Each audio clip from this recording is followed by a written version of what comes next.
Hello there, it's Tom here at Magic Woodworking. Today I'm talking about what to do if you're thinking about going self-employed. Now, there are a lot of guys out there who are thinking about it, a bit frightened about taking the first step.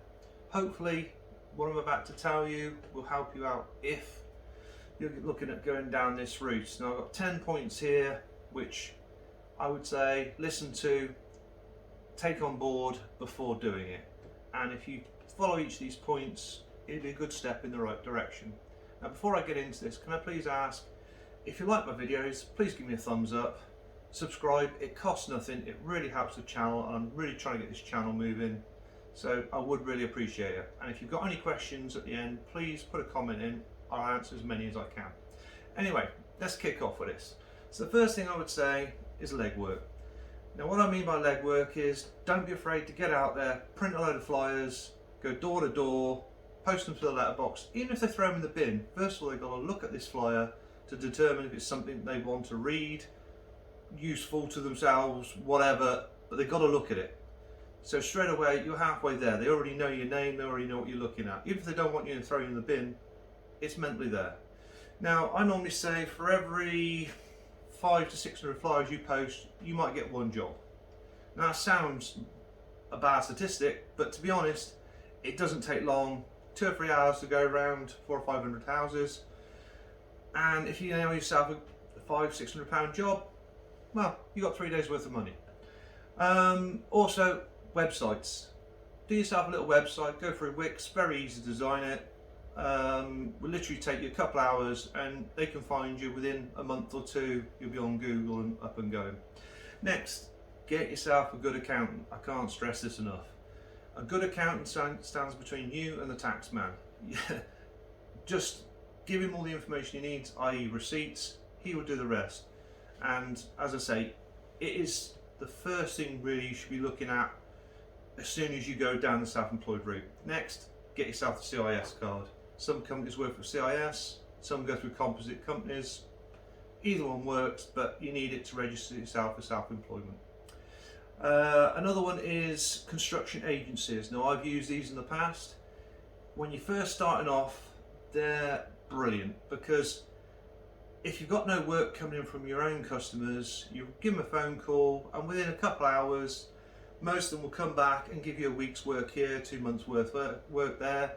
The money is competitive, the money's paid into your bank every Friday, and as I say, it's a really good step and a good bit of advice if you're looking at doing this.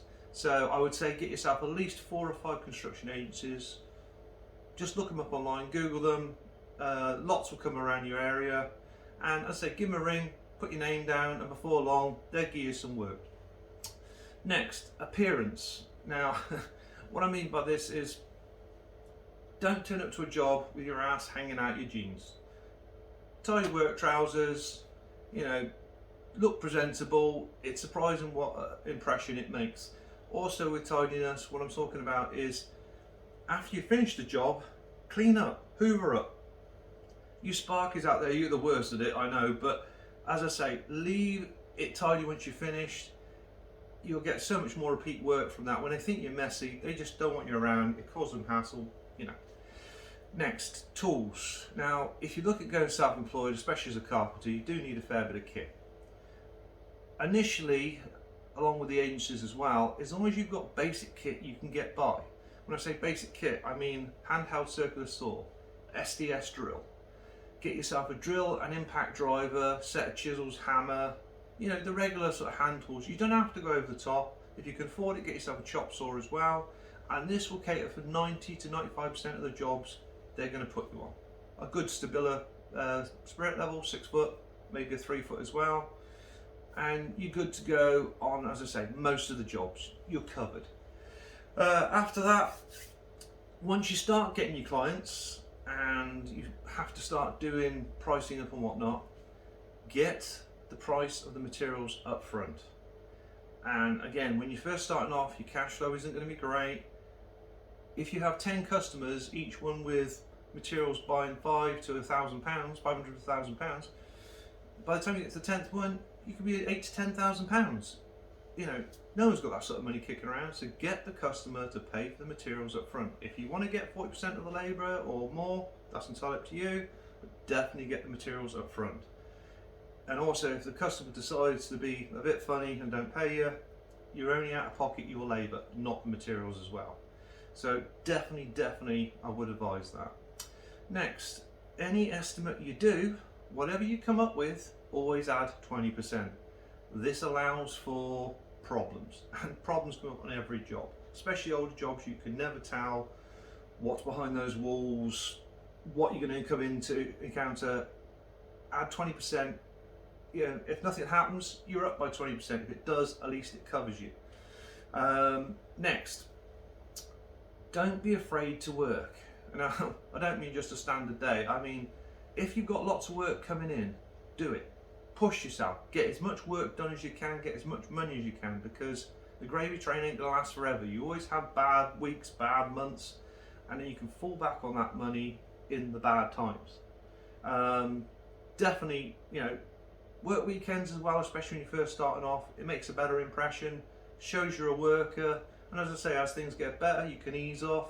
But yeah, initially, don't be afraid to work. It's really worth it. And finally, tax. With your tax, make sure you put 20% to one side. And if you put 20% in your bank each week, that should cover you if you have a reasonably large tax bill at the end of the year. And if it doesn't, well, the money's sat there and you can use it then. And don't forget to obviously keep all your receipts. As long as you've got all your receipts and 20% for your tax, that should cover you.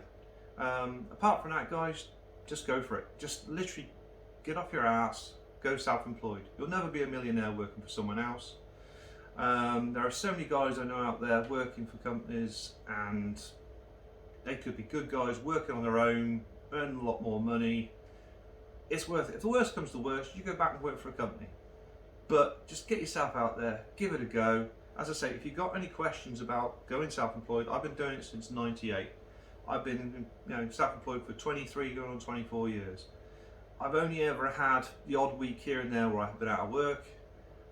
These days I've got more work than I can throw a stick at. But go for it. That's all I can say. You won't know until you get out there.